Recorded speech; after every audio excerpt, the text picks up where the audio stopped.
Did you know that the fastest way to boost your property's rental income isn't always a major renovation, but possibly a few small strategic upgrades? After renovating hundreds of rental units and analyzing thousands of multifamily properties, I've uncovered why minor renovations typically outperform large, costly renovations. Welcome to Strategy Saturday. I'm Charles Carillo, and today we're talking about transforming properties, the untold value of minor renovations. If you've ever wondered how to maximize your rental property's value without overspending, this is the episode for you. What small changes can dramatically increase your rental property's appeal? How do you avoid wasting money on renovations that don't pay off?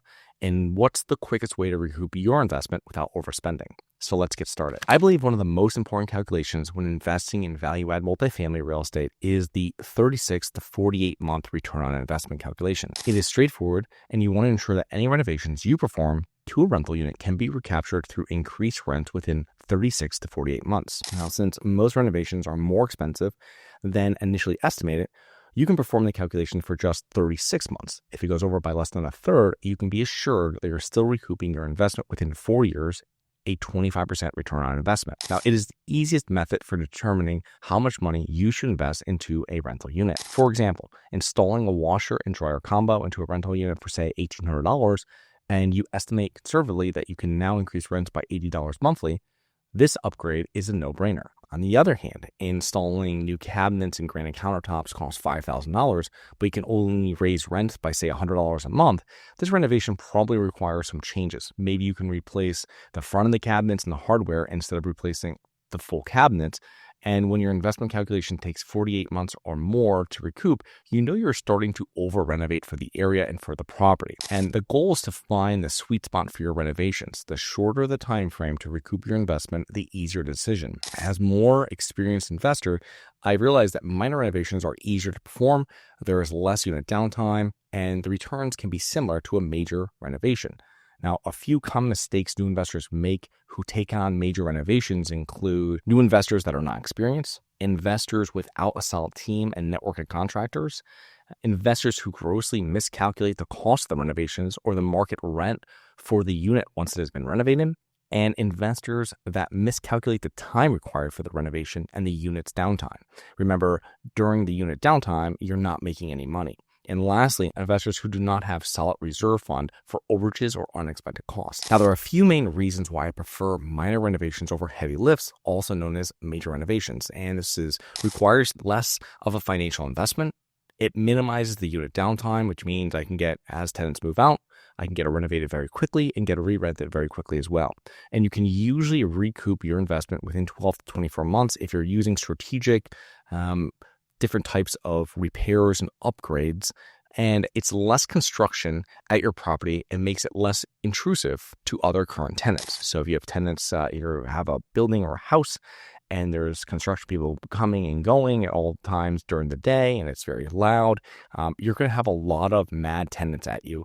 And if you're just doing minor renovations and it just lasts a day or two, it's going to be a much easier thing to deal with tenants. They might not even ask you or tell you anything or complain about it. Now, what are some good examples of minor renovations that are also good investments? So a fresh coat of paint within the unit, including the front door, a thorough deep clean, replacing cabinet hardware, installing new faucets, adding a backsplash, installing a new bathroom vanity, installing a new bathroom mirror or medicine cabinet, installing in-unit washers and dryers, replacing old carpet or refinishing hardwood floors, replacing light fixtures or adding additional light fixtures.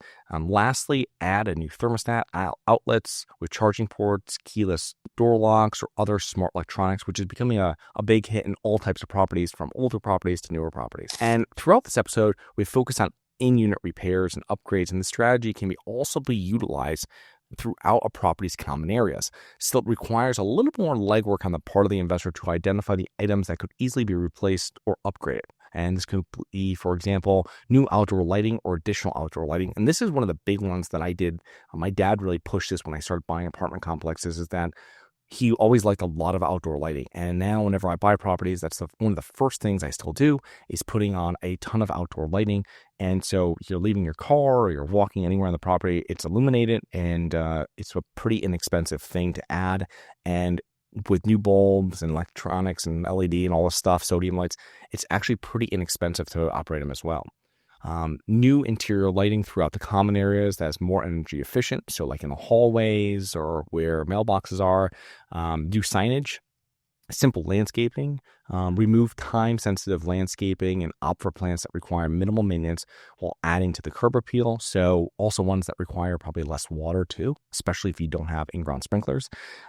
Restrict tenants from storing anything outside of their units. This is a big one. We had this with one of our properties that we own outside of Atlanta, and the property was great. And then I went there. I was actually with my wife, and we saw the property. And one thing that I saw that like killed the whole vibe of the whole property that I thought was people storing stuff out front in their units. And once that was removed, those items were removed, people had to put them behind, like on their little patios or somewhere else. It was something that really cleaned up the whole kind of aesthetic of the whole property. It's amazing how little small things can change when someone drives into your neighborhood or onto your property, what they think a property, on what they think of the property right off the bat. New exterior and interior common area painting, and update interior common areas. So that might be just changing any type of, maybe kind of handrails or any doors, maybe making the locks, if it's keys, maybe making with a fob, anything like this that's going to enhance the security or enhance the whole aesthetic of the property. And these are usually inexpensive compared to major renovations that we might say that are typical for CapEx, like new driveways or new roofs or something like this. And the easiest way to identify what projects to take on is by mystery shopping other apartments near your subject property. So what have they done or haven't done? Okay. And what can you easily do that would dramatically increase the rentability of your units? If you were to rent at one property versus another, what are the pros and cons? This is also something, if you have a property manager, ask them what they would do. They're in a lot of units.